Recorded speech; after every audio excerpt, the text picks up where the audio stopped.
ఈరోజు అయితే మనం డెల్ ఇన్స్పిరాన్ 7501 కంప్లీట్ రివ్యూ అయితే ఇస్తున్నాను. సో చూడండి రివ్యూ అనుకుంటున్నా. ఇంతవరకు అయితే నేను సెర్చ్ చేశాను బేసికల్గా ఎవరైనా తీసుకున్నారా, ఎవరైనా రివ్యూ చేశారా లేదా అని. సో ఎక్కడైతే నాకు కనపడలేదు, ఈవెన్ ఇంగ్లీష్లో కూడా కనపడలేదు.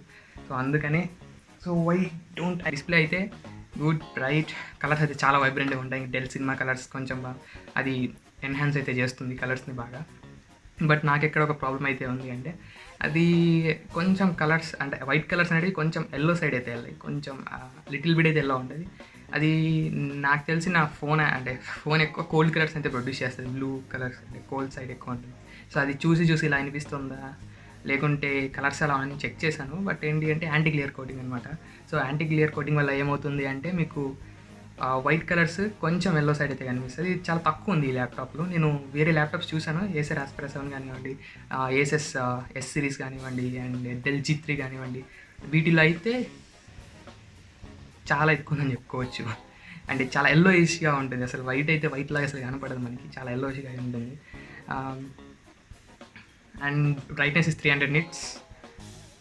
సో రెస్పాన్స్ టైం అయితే 3 milliseconds. సో గేమింగ్లో అయితే బాగానే యూజ్ అవుతుంది. బట్ ఏంటంటే 60 Hz panel, so don't expect more from it. మీరు గేమింగ్ ఆడాలనుకుంటే గో ఫర్ 144 Hz. అంటే మీరు కాన్స్టెంట్గా గేమ్స్ ఎక్కువ ఆడే వాళ్ళు అయితే 144 Hz మీకు కావాలి. ఎందుకంటే మీరు 60 Hzలో గేమింగ్ స్టార్ట్ చేశారనుకోండి, ఏమవుతుంది అంటే కొన్ని గేమ్స్ అయితే డిమాండింగ్ గేమ్స్ ఉంటాయి, మోర్ దెన్ 60 ఫ్రేమ్స్ అవి రీప్రొడ్యూస్ చేస్తుంటాయి అనమాట. అటువంటి టైంలో మీకు డిస్ప్లే క్లాషెస్ అయితే అవుతాయి. సో అలాంటివన్నీ అవాయిడ్ చేసుకోవాలి అనుకుంటే హై రిఫ్రెష్ ఉన్న డిస్ప్లే అయితే తీసుకోండి. ఈ డిస్ప్లే అయితే 60 Hz. ఇది actually this is mean for creators అనమాట. సో కంటెంట్ క్రియేటర్స్ వాళ్ళకైతే ఇది బాగానే ఉంటుంది. సో కంటెంట్ క్రియేటర్స్ కానివ్వండి, ఎలక్ట్రానికల్ ఇంజనీర్స్ కానివ్వండి, అండ్ సిఎస్సి స్టూడెంట్స్కి అయితే సజెస్ట్ చేయను. ఎందుకంటే సిఎస్సి స్టూడెంట్స్ వాళ్ళకి కావాల్సింది ప్రోగ్రామింగ్కి కోర్ పర్ఫార్మెన్స్ ఎక్కువ కావాలి. అలానే దీనికి కోర్ పర్ఫార్మెన్స్ లేదని చెప్పట్లేదు. సో దీనిలో 4 కోర్స్ ఉంటాయి. మీరు ఆ ప్రైస్ పాయింట్ 92,000కి మీకు 6 కోర్స్ ప్రాసెస్ కూడా కొన్ని ఉన్నాయి. సో అవైతే ట్రై చేయొచ్చు ఒకవేళ మీరు సిఎస్సి స్టూడెంట్స్ అయితే. అదే ఎలక్ట్రానిక్ స్టూడెంట్ అయితే మీకు గ్రాఫికల్కి డిమాండింగ్ టాస్క్లు అయితే ఉంటాయి. సో దానికోసం ఖచ్చితంగా మీకు డెడికేటెడ్ జీపీయూ అయితే కావాలి, కొంచెం పవర్ఫుల్ జీపీయూ కావాలి. సో ఇదైతే GTX 1650 అయితే వస్తుంది. సో అదొక best thing. And build and design గురించి మాట్లాడితే ఇట్స్ ఆల్ మెటల్, మొత్తం అల్యూమినియం, చాలా లైట్ వెయిట్ ఉంటుంది. అరౌండ్ 1.7 kgs ఉంటుంది. ఇంకా హింజ్ గురించి అయితే చూశాను ఇంతకుముందు. అంటే ఏసెస్ అయితే ఫస్ట్ ఇలాంటి హింజ్, నేను ఏసెస్ ల్యాప్టాప్స్లో ఫస్ట్ ఇలాంటి హింజ్ అయితే చూశాను. సో ఎర్గో లిఫ్ట్ అని ఇలాంటివన్నీ. బట్ దీంట్లో మాత్రం చాలా పర్ఫెక్ట్గా అయితే ఉంది.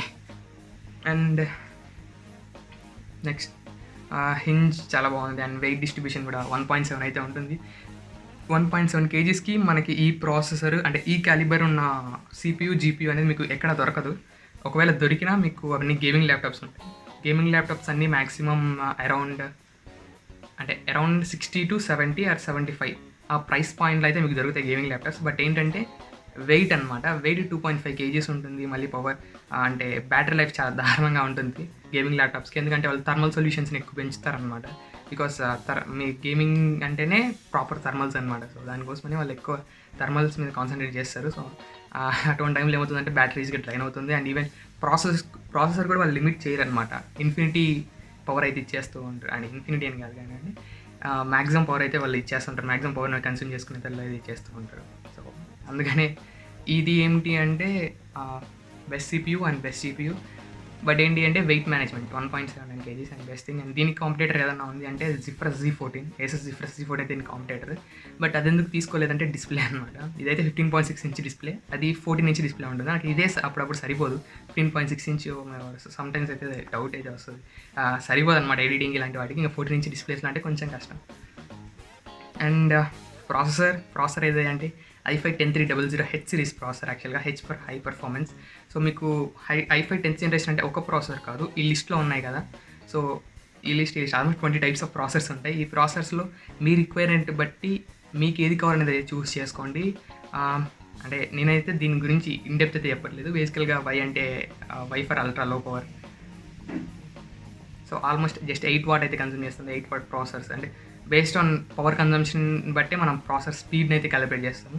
మీరు జనరల్గా ఏ ల్యాప్టాప్స్ అంటే బేసిక్ ల్యాప్టాప్స్ చూస్తే వాటన్నిటిలో 15 watt అయితే ఉంటుంది power consumption. But H series ప్రాసెసర్స్కి మాత్రం 45 watt ఉంటుంది. ఆల్మోస్ట్ థ్రైస్ అయితే ఉంటుంది. పర్ఫార్మెన్స్ కూడా ఆల్మోస్ట్ థ్రైస్ అయితే మీకు పర్ఫామ్ చేస్తాయి వాటితో కంపేర్ చేస్తే. అండ్ హెచ్ఎఫ్ అంటే K series, HF series, T series ఇవన్నీ డెస్క్టాప్ ప్రాసెస్, మొబైల్ ప్రాసెసర్స్ కాదు. మొబైల్ ప్రాసెసర్స్లో హై ఎండ్ ప్రాసెసర్ ఏదైనా అంటే హెచ్ సిరీస్ ప్రాసెసర్ అనమాట. అండ్ మీకు బెంచ్ మార్క్స్ కూడా చూపిస్తున్నాను కదా.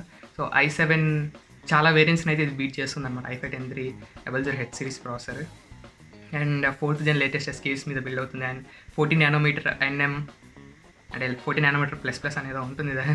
సో అంటే మీరు మరీ ఏమంటారు Ryzen 5 4000 latest generation processors almost 7 nanometre build and technology processors అవి. సో వాటితో అయితే కంపేర్ చేయకండి. బట్ పర్ఫార్మెన్స్ వైజ్గా ఇది 4 కోర్స్ ఉంటుంది, అది 6 కోర్స్ అయితే ఉంటుంది. బట్ బెటర్ ఏంటి అంటే సింగిల్ కోర్ పర్ఫార్మెన్స్ ఇందులో చాలా ఎక్కువ ఉంటుంది. నాకు కావాల్సింది నాకు సింగిల్ కోర్ పర్ఫార్మెన్స్ ఎక్కువ కావాలని దీన్ని ప్రిఫర్ చేశాను. సో అది ఏంటంటే 2 కోర్స్ ఎక్స్ట్రా ఉండడం వల్ల ఎక్కువ బాగా పర్ఫామ్ చేస్తుంది. ఇంకోటి పవర్ కన్జంప్షన్ చాలా తక్కువ ఉంటుంది. ఇంకోటి ఏంటి అంటే ఆ ప్రాసెసర్ని వాళ్ళు అంటే జిప్రస్ Z14 అయితే అదే ప్రాసెసర్ ఉంటుంది. 14 ఇంచ్ ల్యాప్టాప్లో ఆ క్యాలిబర్ ఉండే ప్రాసెసర్ అది మాత్రమే అనమాట. దాన్ని మాత్రం ఫిట్ చేయగలం. ఈ ప్రాసెసర్ని దీంట్లో ఉన్న ప్రాసెసర్ని తీసుకెళ్ళి మనం 14 ఇంచ్ ల్యాప్టాప్లో అయితే ఫిట్ చేయలేము. అది వేస్ట్ అనమాట. అంటే ఫిట్ చేయలేరు మ్యాక్సిమం, ఎందుకంటే థర్మల్స్ చాలా డిఫికల్ట్ వాళ్ళకి మేనేజ్ చేయడం. సో అందుకని ఇంతవరకు మీరు చూసింది కాబట్టి హెచ్ సిరీస్ ప్రాసెసర్స్ ఏదైనా 14 ఇంచ్ ల్యాప్టాప్లో చూసి అస్సలు ఎక్కడ కనిపించిండు. మేబీ 11th జనరేషన్లో చూడొచ్చేమో, కానీ 10th జనరేషన్ అయితే ఇప్పటివరకు అయితే లేవు అలాగా. అండ్ నెక్స్ట్లీ GPU 1650 Ti మీకు చెప్పాను. సో గుడ్ ఫైన్ గేమ్స్ అయితే ఆడుకోవచ్చు కానివ్వండి. బట్ ప్రాబ్లం ఏంటంటే సో ప్రాబ్లం దగ్గరికి వస్తున్న థర్మల్స్. అండ్ మామూలుగా డే టు డే యూజెస్ అయితే థర్మల్స్ చాలా బాగున్నాయని చెప్పుకోవచ్చు. అండి మీకు ప్రాసెసర్ అయితే హీట్ అయితే అసలు కాదు, ఓవర్ హీటింగ్ కానివ్వండి. అంటే ఎంత 7591 అనుకుంటా ఇంకో వేరియంట్, దీనికంటే ప్రీవియస్ మోడల్ దానిలో అయితే అన్ఈవెన్గా హీట్ అవుతుంది అనే కొన్ని ఇష్యూస్ అయితే వచ్చాయి. కానీ దీంట్లో అటువంటి ఇష్యూస్ ఏం లేవు. మీరు డే టు డే టాస్క్లో అయితే అసలు హీట్ అయితే కాదు. సో దాంట్లో ఎటువంటి ఇష్యూస్ అయితే లేవు. బట్ ఏంటి అంటే మీరు ఛార్జింగ్ పెట్టినప్పుడు 130 వాట్ కాన్స్టెంట్గా 130 వాట్ అయితే పవర్ సప్లై ఇస్తుంది. సో అప్పుడైతే టెంపరేచర్ వారం అనిపిస్తుంది. ఇంకోటి ఏంటంటే చాలా థిన్గా ఉంటుంది, 17.5 mm థిక్నెస్ అయితే ఉంటుంది ల్యాప్. 60 అలా ఉందనుకోండి, మీకు అది డైరెక్ట్గా ఇక్కడ కనిపించేస్తుంది అనమాట. మీరు కింద చేయి పెడితే మీకు ఆల్మోస్ట్ 40-50 వరకు చేయికి టచ్ అవుతుంది. సో దానివల్ల మీరు హీట్ అయిపోతుంది అనుకుంటారు. బేసికల్గా ప్రాసెసర్ టెంపరేచర్స్ అవి అనమాట. ప్రాసెసర్ ఎప్పుడు 30 కంటే తక్కువ ఉండదు. 30-40 అంటే బేసికల్గా ప్రాసెసర్ రన్ అయ్యే టెంపరేచర్స్ అయితే 50 అలా ఉంటాయి, 50-60. అండ్ మీరు ఛార్జ్ పెట్టినప్పుడు 70s కూడా వెళ్తూ ఉంటాయి. ఇంకా మీరు గేమ్స్ ఆడేటప్పుడు అయితే 100 దగ్గర ఉంటాయి, అవి 90 అలా ఉంటాయి. ప్రాపర్ థర్మల్ సొల్యూషన్ ఉన్నా కానివ్వండి 80-85 అలా ఉంటుంది. ఎంత ప్రాపర్ థర్మల్ సొల్యూషన్ పెట్టినా 80-85 అయితే ఉంటుంది. సో వాటన్నిటిని అంటే వాటిని కూల్ చేయడానికి చాలా ట్రై చేశారు. కానీ ప్రజెంట్ ఇంటెల్ ప్రాసెసర్స్ అన్నీ అంతే, కొంచెం హీట్ ప్రాసెసర్సే. అంటే కొంచెం అని కాదు కానివ్వండి, ఏమంటారు, కొంచెం ప్రాపర్గా అయితే హీట్ జనరేట్ చేస్తాయి. AMD ఓల్డ్ ప్రాసెసర్స్ అయితే దీనికంటే ఎక్కువ జనరేట్ చేస్తాయి. బట్ AMD రీసెంట్గా వాళ్ళ లేటెస్ట్ SKU 7 నానోమీటర్ టెక్నాలజీ అయితే రిలీజ్ చేసిందిగా, అవి అయితే కొంచెం ఎఫిషియెంట్ ప్రాసెసర్ వీటితో కంపేర్ చేస్తాయి. అండ్ ఇంకోటి అడాప్టివ్ థర్మల్స్. ఈ ల్యాప్టాప్లో అడాప్టివ్ థర్మల్స్ ఉన్నాయన్నారు. బట్ అవి ఎలా వర్క్ అవుతాయో నాకైతే తెలియదు. ఇంకా నేను Dell.comని కాంటాక్ట్ అయినా కానీ వాళ్ళు నాకేం కరెక్ట్గా ఇన్ఫర్మేషన్ ఇదని చెప్పలేదు. నెట్లో సెర్చ్ చేశాను, బ్రౌజ్ చేశాను, ఎక్కడైతే దొరకలేదు. మేబీ గైరోస్కోప్ సెన్సర్ అయితే యూజ్ చేస్తుండొచ్చు. అంటే టిల్ట్ అవుతుంది అంటే హ్యాండ్లో పెట్టుకున్నట్లు, గ్రౌండ్కి పర్ఫెక్ట్ లెవెల్లో ఉంది అంటే maybe proper thermals. So thermal ప్రొఫైల్ని అడాప్టివ్ థర్మల్స్ అనే టెక్నాలజీ మేనేజ్ చేస్తుందని చెప్పారు. అదే ఇంటెలిజెంట్ థర్మల్ ప్రొఫైల్ అని చాలా అయితే చెప్తున్నారు వాళ్ళు. బట్ నాకైతే అక్కడ అదంతా పెద్ద యూజ్ లేదు. మీరు ఎలా పెట్టుకున్నా ఈజీగా హీట్ అయితే అవుతుంది కింద. బట్ అంటే మీరు డే టు డే అయితే హీట్ కాదు. బట్ ఛార్జ్ పెట్టినప్పుడు మీరు ఇలా ల్యాప్ని 1 హ్యాండ్తో పెట్టుకుంటే డెఫినెట్గా అయితే హీట్ అవుతుంది, మీకు హీట్ తెలుస్తుంది బాగా. అండ్ గేమింగ్ విషయానికి వస్తే నేనైతే కొన్ని అయితే గ్రాఫికల్ డిమాండింగ్ గేమ్స్ అయితే ఆడాను. బట్ నాకేమనిపించింది అంటే really it was hot actually. And ఈజీగా హీట్ అయిపోతుంది వెన్స్ వల్ల. సో పైన వెన్స్ ఉన్నాయి కదా, అక్కడ నుంచి హీట్ అనేది చాలా ఎక్కువ బయటకు వస్తుంది. And actually it's not a gaming laptop, but still the processor and GPU can able to game. So that's why we're trying it. అందువల్ల ఏమవుతుంది అంటే మీకు CPUని GPUని మీరు హైయెస్ట్ ఫ్రీక్వెన్సీకి పుష్ చేస్తుంటారు. అటువంటి టైంలో ప్రాపర్ థర్మల్ మేనేజ్మెంట్ లేకుంటే డెఫినెట్గా CPU థ్రాటిల్ అవుతుంది. అలాంటివి అవాయిడ్ చేయండి.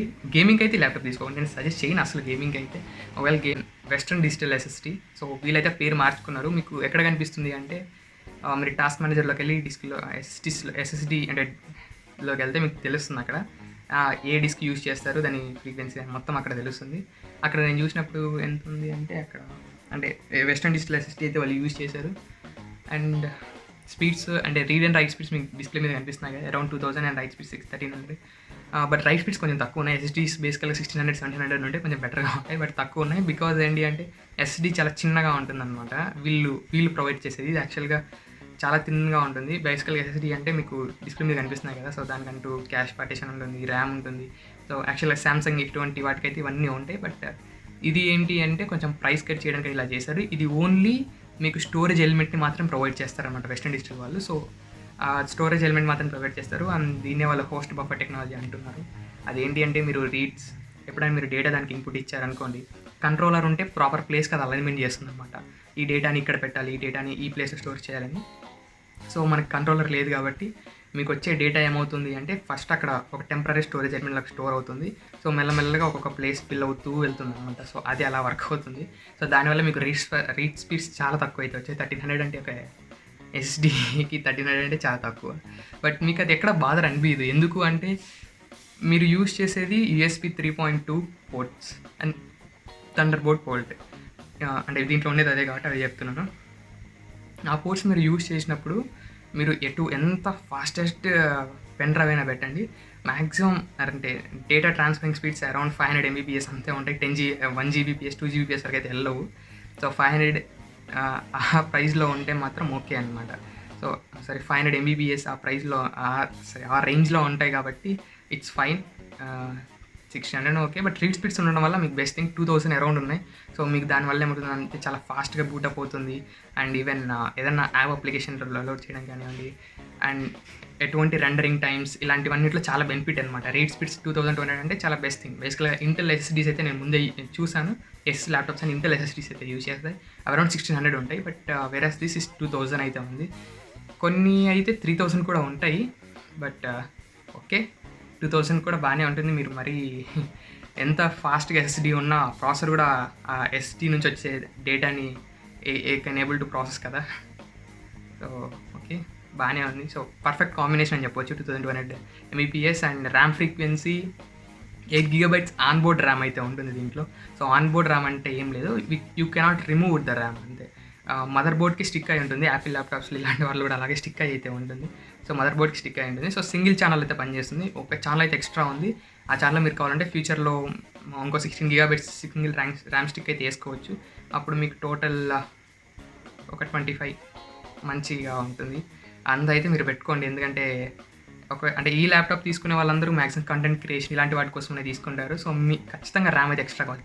8 GB ఆఫ్ ర్యామ్ ఏమవుతుంది అంటే మీరు రిజాల్వ్ నేను అయితే యూజ్ చేస్తాను ఎడిటింగ్ సాఫ్ట్వేర్. సో రిజాల్వ్ నేను యూజ్ చేసినప్పుడు ఏమవుతుంది అంటే editing software it self take 1.5 అనమాట. ఆల్మోస్ట్ ఫ్రీగా బ్యాక్గ్రౌండ్లో రన్ అయ్యే సాఫ్ట్వేర్స్ ఆల్మోస్ట్ 4 GB ఉంటాయి. ఎడిటింగ్ సాఫ్ట్వేర్ ఇంకో 1.5 వరకు అయితే తీసుకుంటాయి. అండ్ మరి దాంట్లో ఏదైనా 1 GB 2 GB వీడియో ఏమైనా వేసామనుకోండి ఇంకంతే 8 GB క్రాస్ అయిపోతుంది అనమాట. అదొక ఇష్యూ అయితే ఉంది.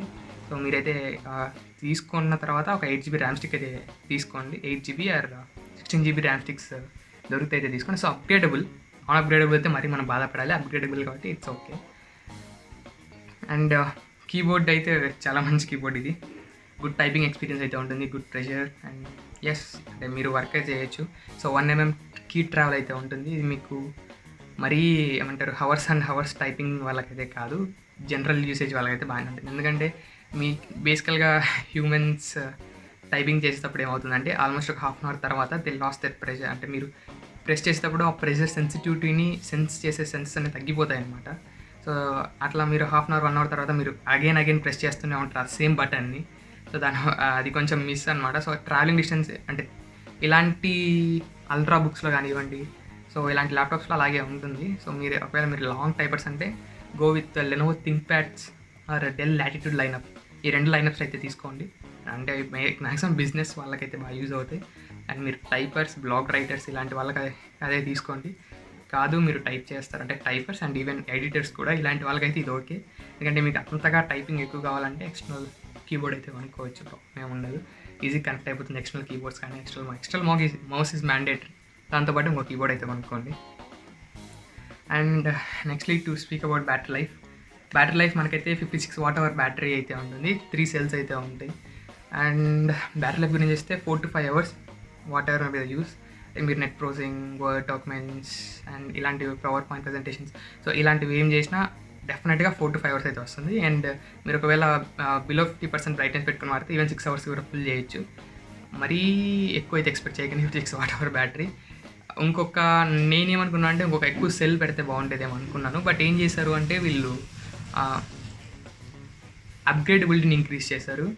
ఈ ల్యాప్టాప్లో ఒక SATA స్లాట్ అంటే ఇంకా బాగా చెప్పాలంటే ఒక PCIe ఎక్స్ప్రెస్ స్లాట్ అయితే ఉంటుంది. అండ్ ఈవెన్ మన సాటా స్లాట్ అయితే ఉంటుంది.